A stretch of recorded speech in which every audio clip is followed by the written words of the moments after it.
Arrêtez la musique. Arrêtez. Katazoba.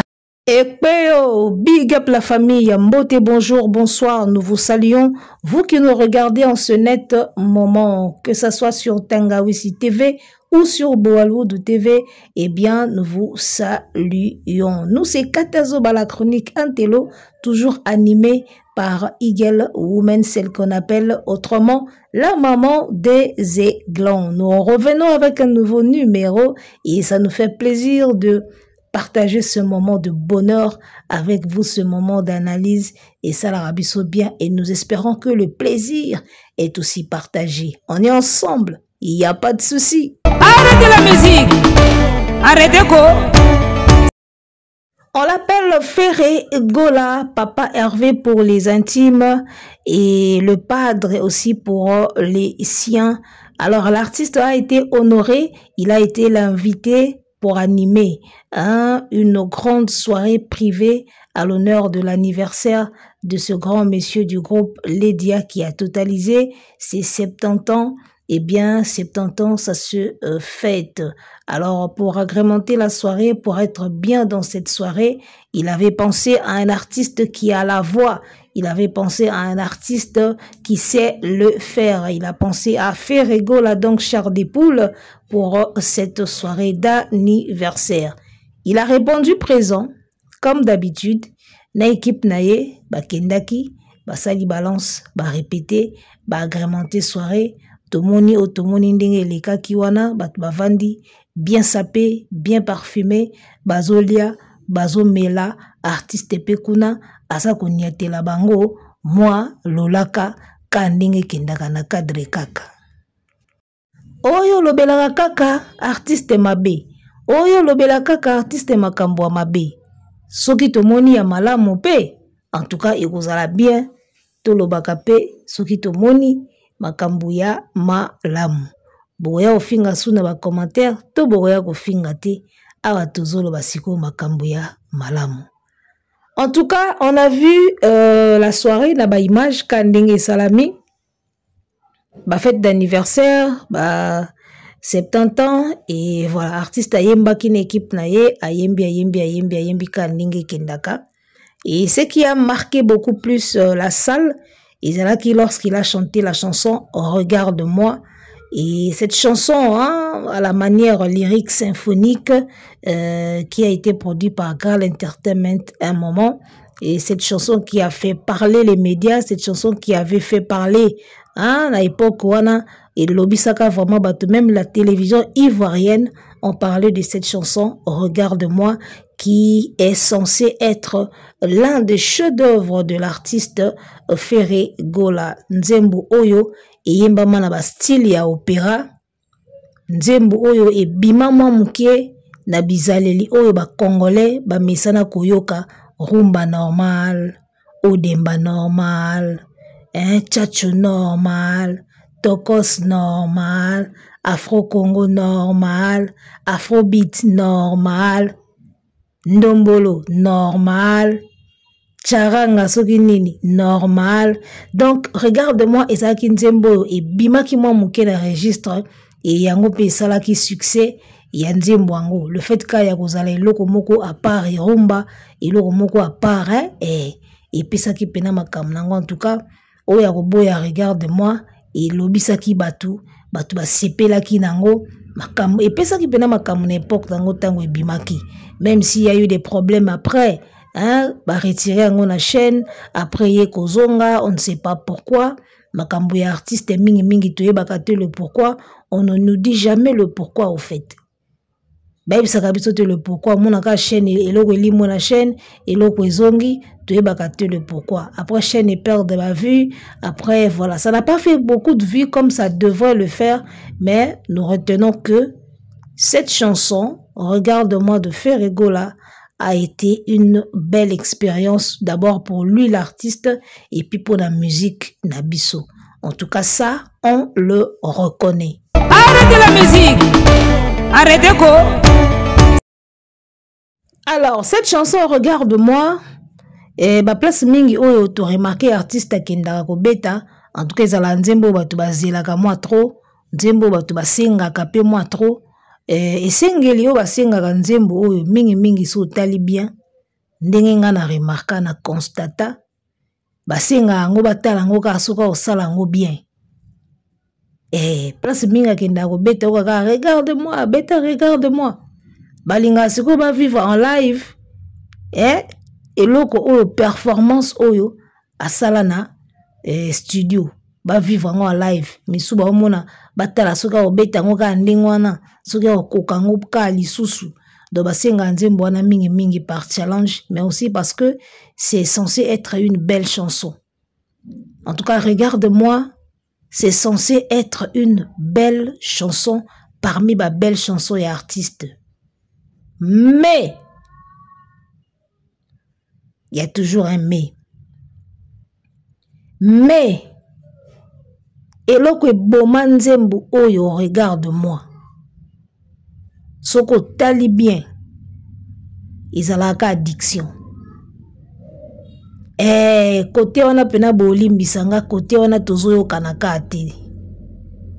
Côté wana pena tozoyo kanaka ate, côté diction. Eloko eboma nzembo oyo ezaka addiction yaya. Le français n'est pas notre langue. Ça c'est vrai. Et c'est pour ça d'ailleurs qu'on est censé kolobango ndenge ba kolo lango ba pesa biso ango. So ezaki ya langue na biso ya mboka fuatikisa ndenge olingi. Eza langue na yote. Siko eloko ya yote. Langue na yote. Loba ango na ndenge mukolo nango asali yango. Voyez un peu. Oye loba Papa Lutumba. Elamba ya kodefa. Lata yango na mesure okuteli yango. Kokende te pa taya kangelanga awa ezo kota bien te. Kata yango boye te. O defi elamba lata yango na mesure okuteli yango. So yo lataka M to S. Mukolo nango lataka 2XL. O defi veste muta 2XL. Lata yango madiembela ndenge apeseli yango. Potango kosisa fete. Okogumba ngo oke kozongisa yango ndenge apeselaki yango. Kokendo kangisa yango te koma na taille na yo eza ya yota. Donc voilà, revenons à ce que je disais. Regarde-moi une belle chanson, belle mélodie, un beau texte, et loke bomango ezaka addiction. Côté wana na artiste tozoyo kanati. Nanu à convaincre bisoté. En tout cas, mesdames, messieurs, faut tolobaka ba vérité. Artiste nanu à convaincre bisoté côté diction. Yango wana moni nzembo, au lieu ezala belle, une chanson, au lieu ezala belle, ezala ka moyenne. Parce que en réalité, eloko bine kasa nzembo ezala ka addiction. Et moi, ce qui m'a choqué, ce qui m'a fait mal, j'ai vu la vidéo, hein. Nazu pena temps ya otalango. Ndenge artiste azoya koti, ti akei ti babeti instrument ti asimbe micro. Comme vous pouvez le voir dans l'image, on a donné un tel artiste aye, babeti déjà tant d'azo ya déjà bakuna de pianiste déjà l'hélici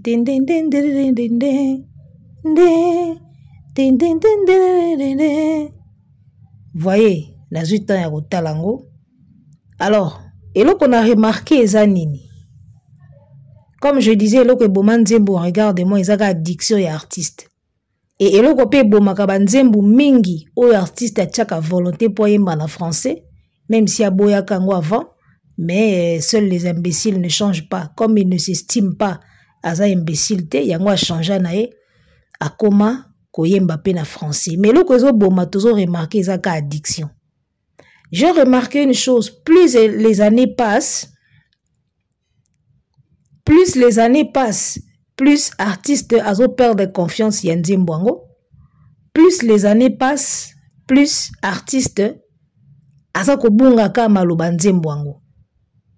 Plus ba ane ezoleka, plus nzembo ango azo pakolango velour te, aolamba ango te. Oyebi bana wenge tango baza kosala ba studio, baza koloba terme moko boya velour.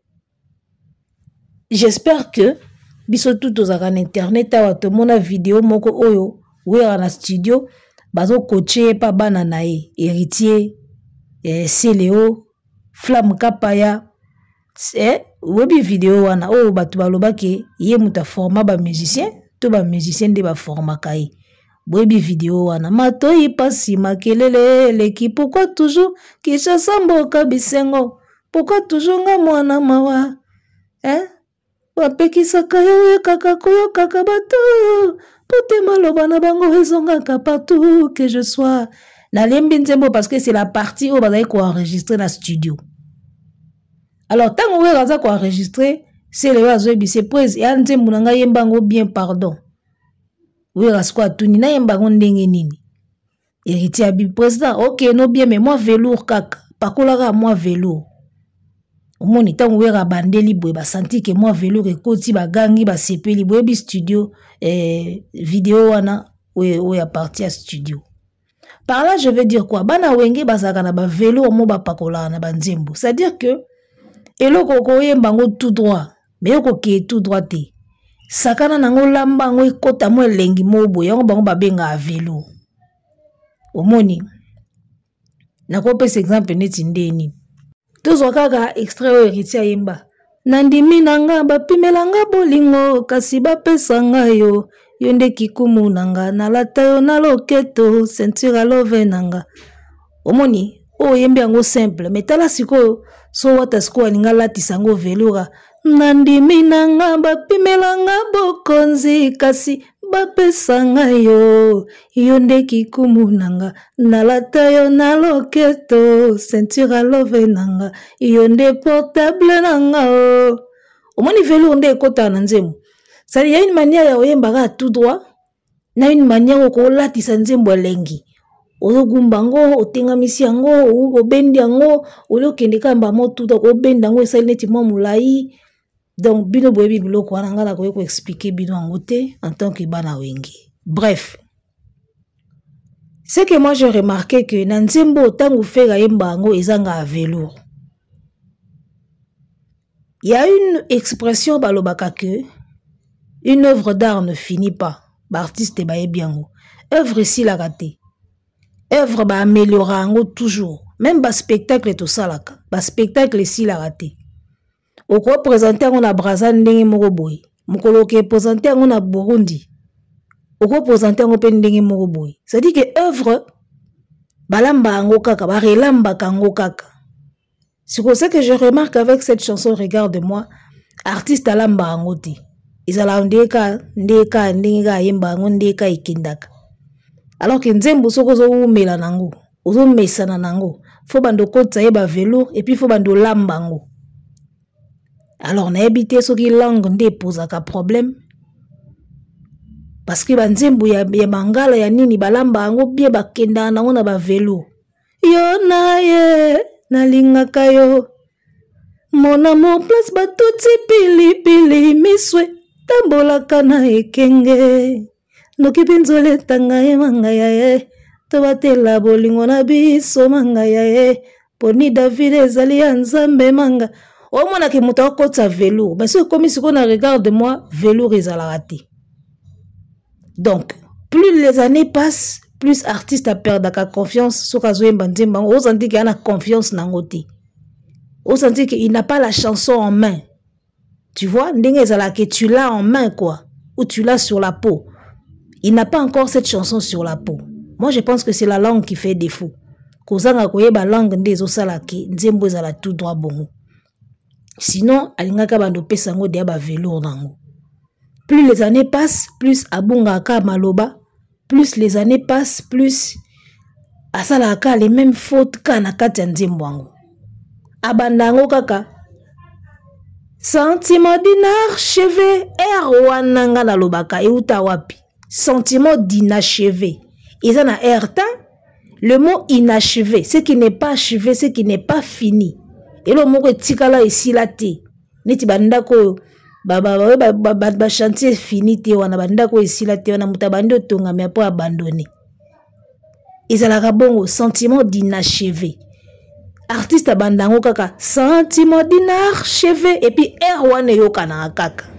Je vous dis non. Ta mususu bo mona tozolo ba bilobela ta mususu ko tcha tembe to tchaka partie introduction boyo kandenge artiste bandaka nango hein?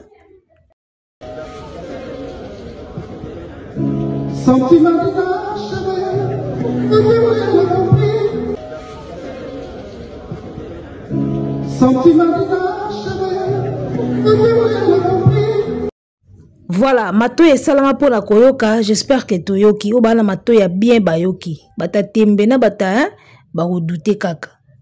Ça dit que artiste yemba toujours sentiment d'inachevé. Sentiment d'inachevé. Erwan yaka osala nina mo inachevé. Il reprend ça tout le temps, à chaque fois qu'il chante cette chanson. Eza na Côte d'Ivoire, eza na Kinshasa, eza na Poto, atiakaka Erwan. Si vous moto a koyebisa artiste que inachevé ezalaka na RT. Courage wana zate. Il faut abongisa. Bozo kende kobeta yu arena lobi lobi ati. Ba osenga ngoti. Ba osenga ngo. Bolobi mindele be ba oya na concert na bino. Il paraît mindele ba oya. Ba oyo kangoti, regarde-moi. Si vous archivé bando bimakaka. Inachevé. Vraiment. Ça fait combien d'années depuis que l'artiste a bimisa nzimbo? Amélioration ezate. Amélioration ezate. Comment faire confiance à un artiste comme ça? N'habité, hein? N'habité. Oh, il a déjà blocage monene pour la musique urbaine. Maman a blocage pour la musique urbaine. Au moins, nzembo la regarde-moi. Il y a des gens il y a des peneza chef d'œuvre. So ka yemba ki yango penandenge français et yemba maka.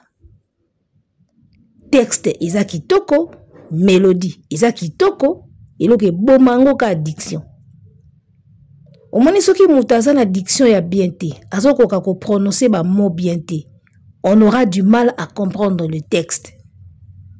Sentiment d'inachevé, yobi d'inachevé. On sait déjà pas ce que ça veut dire. Éternel incompris, et j'ai toujours fait passer. Et puis, il y a un élo moko bandela souvent, ils ont regarde-moi. Regarde-moi, regarde-moi, regarde-moi. Regarde-moi, akatangabo, regarde-moi, regarde-moi maintenant, regarde-moi, akindanon kabongo. Combien d'années déjà depuis Nzembo ane bima? Ba amélioration ezate, les gars. Ata binomoko.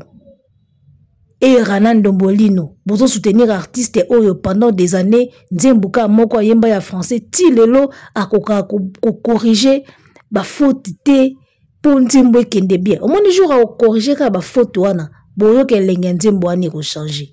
Je vous dis, jour artiste a corriger ka diction, boyo ka Nzembo ani comme ne lenge mosusu.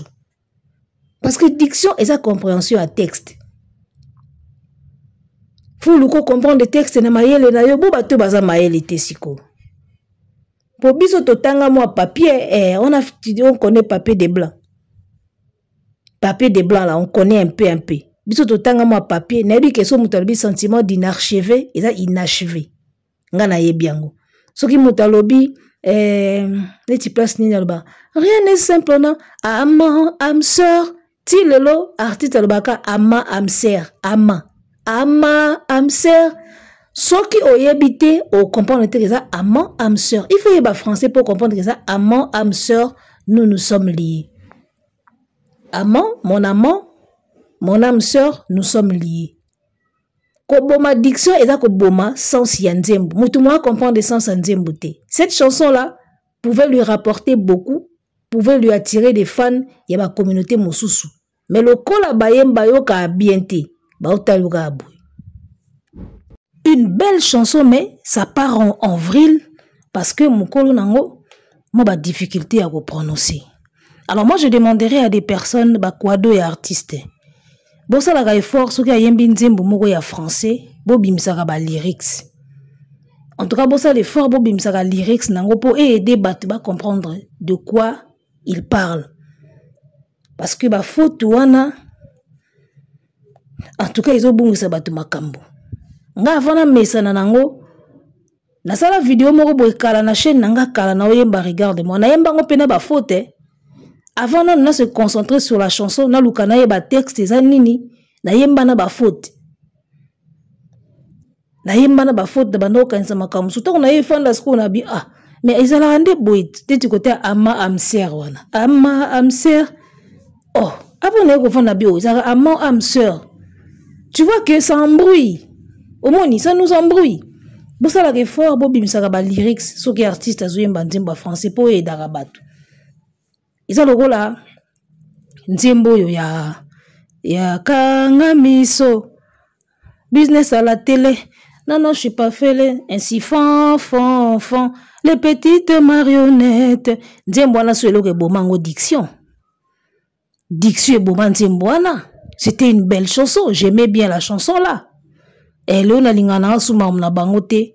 Na longa venana ma bango. Mais quand j'étais là-bas, j'aimais bien la chanson. Parce que modèle a finga wana bozala wanango wana. Ils ont un sens té.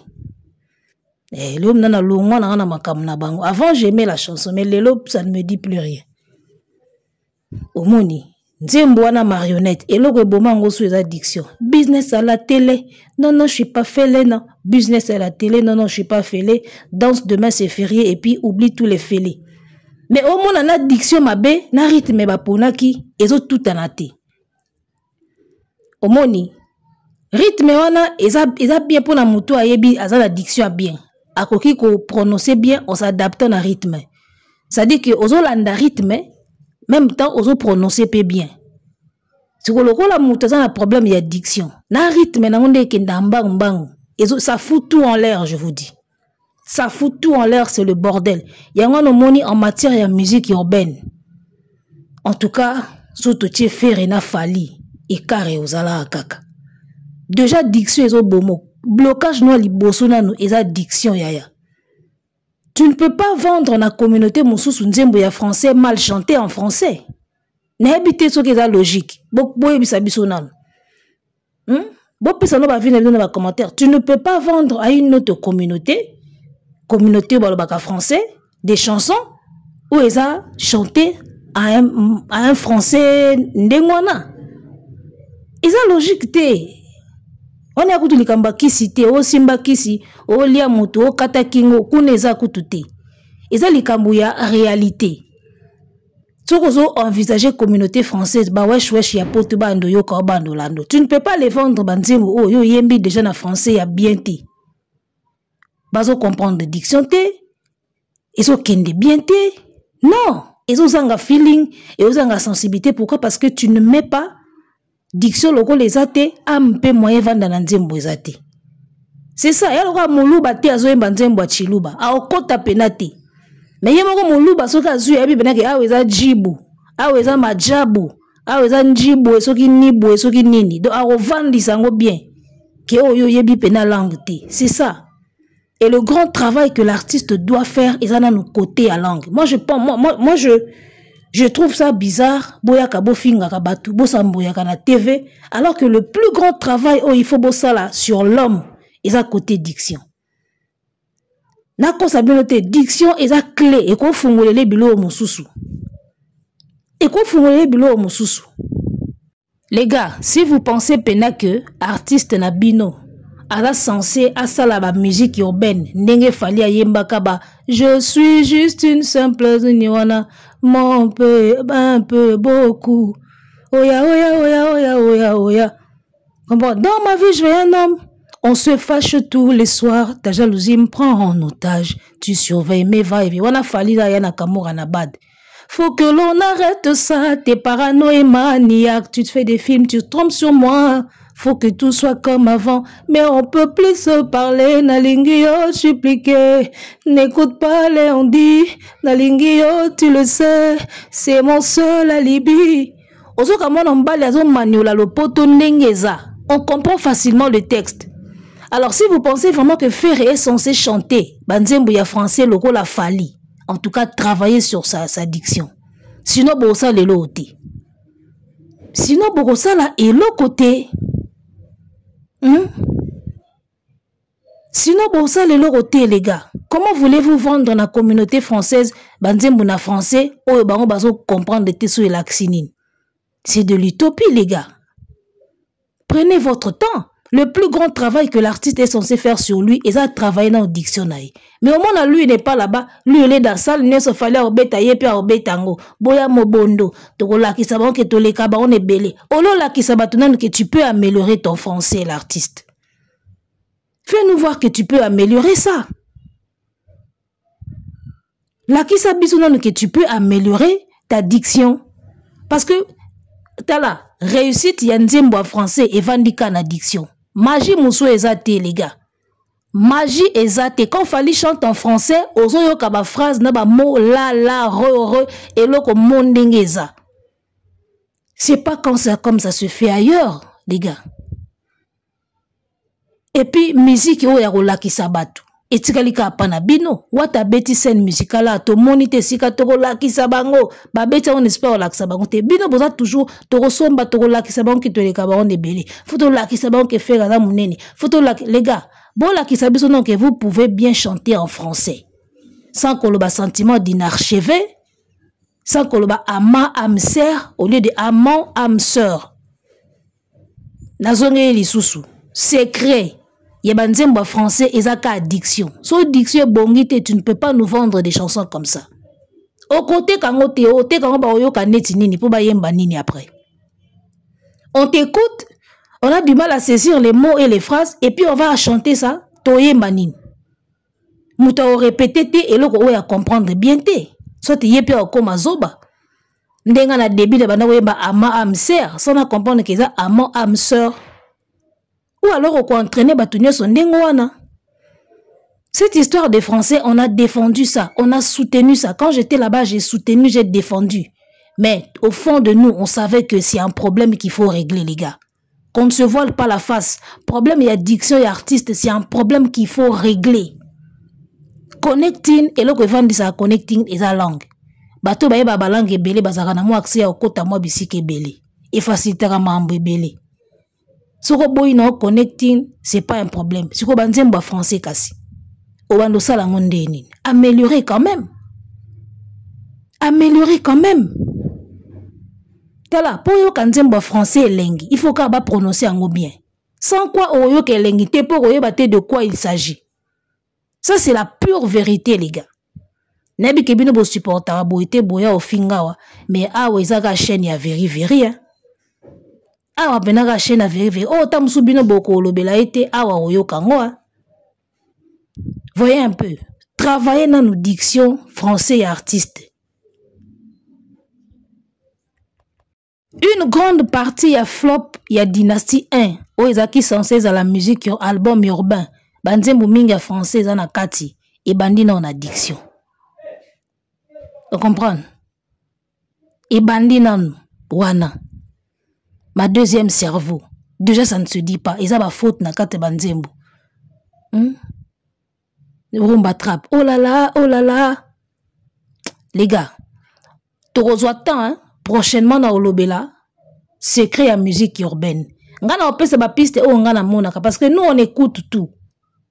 Toyoka ka ba français, tokoli na banzembo ya ba français. Tokoli na ba Vanessa Paradis, ba Michael Jackson, tokoli na ba banzembo wana. Omoni. Alors, koyeba ndenge ba français ba kendaka na musique na bango, esprit na bango ba tiaka.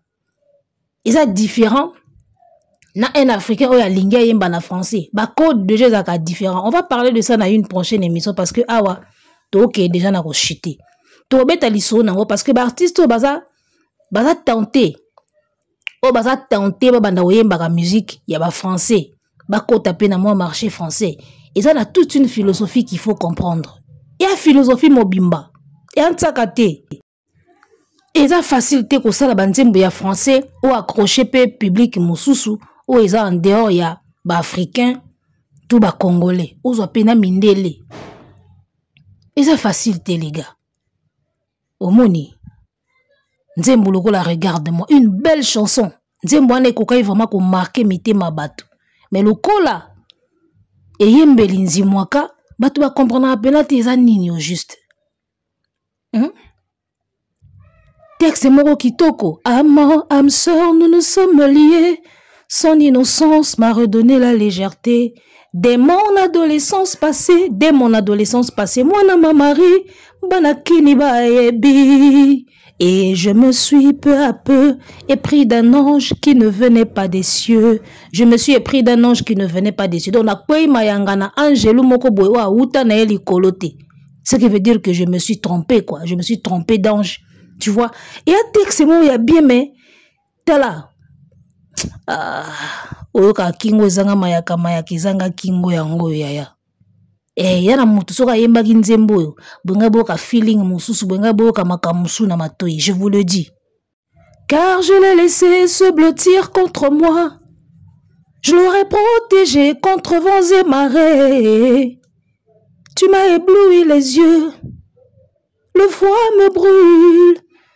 Hein? Se blottir contre moi. Place on a pour mon artiste, le baron a moins de difficulté. Se blottir, wana. Tala, texte, oh, mta komango na ebiti, apona ba mo ya makasi, apona pena ba mo français ya makasi. Yangwana ndezi ko mama na likam. Regarde-moi maintenant.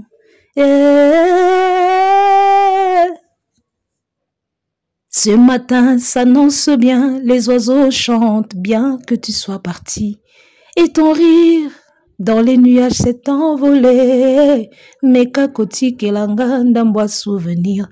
De temps en temps, atana mosika tolingana ka toujours kakangana ye. Car je l'ai laissé se blottir contre moi. J'ai fait le deuil sans pouvoir oublier. Rien n'est simple en amour. Et c'est là. J'ai fait le deuil sans pouvoir oublier. Comme le soleil, tu m'as ébloui les yeux. Ne s'est trompé, on dirait. Nzembo ba pesa ngosko e fanjo. Mwana mongo ba ile sko texte o, ba biso texte o. Tia mélodie na otsa mamno. Yo. Boyo ka benel lenga comme na. Tu es mon bébé d'amour, nalela yo. Na. T'as la blague, t'es dans un texte, regarde, ma va pesa ngo e fanjo ba bi créer mélodie na o créer mamna yo. Boyo kamla nzembo mine ko dibena ton amour a donné nalela yo maman m'aura donné nalela yo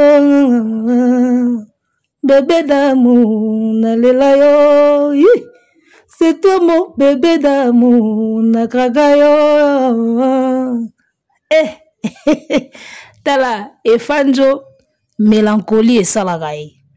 Et puis, Nzembo, regarde-moi, il est censé à la mélancolique. Mais ça, qui peine bien, ça ne l'est pas. De par son texte, de par la mélodie du début, il est censé à la mélancolique. Mais la voix de l'artiste, le coup, les a mélancolique.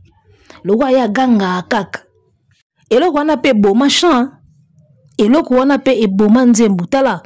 Et puis, voix, mon ko fallait abimisi dans Nzembo. Oh, ifa, oh, ifa. N'habite fallait travailler voir l'andeni. Et bah voir où ils neti. Joe a imbagana. We are the world. We are the children. Et puis Joe ana bachara ba voir wana. Et puis te fallait calquer voir wana. Aïe na opena na ifa donc voir neti zo kauka neti mutalamki na tongo. Parfois il faut qu'on joue na bilo wandengo. Il y a des chansons qui demandent des voix comme ça. Voix cassées. Voix on dirait mutalamki na tongo. Voix on dirait lingezi kamezika te tala. Fallait travailler voir au Nzemba ifa na mona ko le na trace TV na bi mais si Fally veut Fally peut nous émerveiller pendant des années a changer les biso ka ba casquette ça dit que Fally peut na Nzemba ifa ko a casser voix Fally a casser les biso voix a casser Nzemba non na médecin bien te faut na médecin bien comme ça na nduyemba partir na ça dit que Fally peut na ifa ko a casser voix et fanjo ya mataka wana a cassé voix yaya nde Barnabo ya cassé la biso voix na Jérusalem tala version Jérusalem o ngana lingaka o Barnabo ya yemba tilondoloze Jérusalem ikaya lami ilondoloze Barnabo ya kassa voix na Jérusalem wana mena bisio dégâts. C'est ça un artiste. Faut qu'on se métamorphose ou changer bien au casser voix au mati et ça la bilengi yaya kokendeka tuta po chuba kaka oganga ka faux. Arrêtez la musique. Arrêtez ko.